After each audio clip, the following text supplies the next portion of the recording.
Title: The Abandoned Asylum. The night was moonless, and the air was thick with an unsettling silence as a group of 5 friends stood before the decaying facade of the old Ashwood Asylum.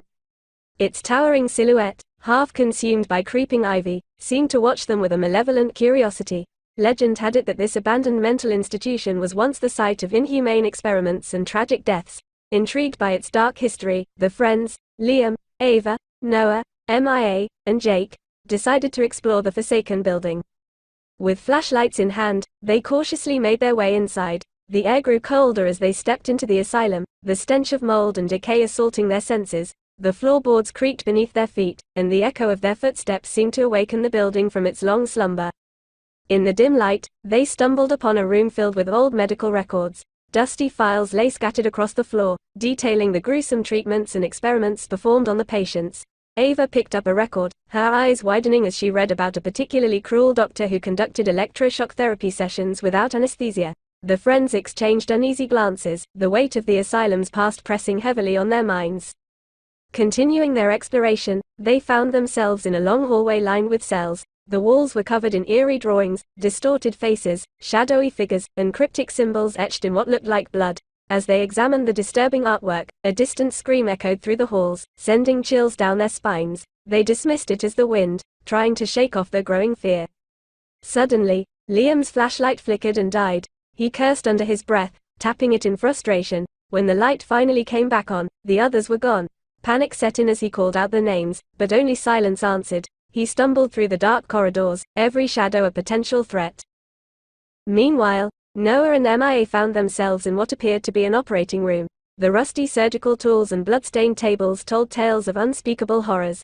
As MIA examined a particularly gruesome contraption, a vision flashed before her eyes. A young girl strapped to the table, screaming as the sadistic doctor approached with a scalpel.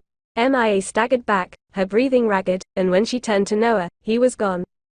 Ava and Jake, now separated from the others, wandered into the basement. The air was damp and suffocating. As they moved deeper into the darkness, Ava began to hear whispers, faint and unintelligible, but unmistakably sinister. They reached a locked door, and curiosity got the better of them. With a firm push, the door creaked open, revealing a room filled with ancient medical equipment and cages. The whispers grew louder, and Ava saw shadows moving at the edge of her vision. Suddenly, Jake screamed. Ava turned just in time to see him being dragged into the darkness by an unseen force. She ran, her heart pounding in her chest, but no matter how far she went, she couldn't escape the whispers.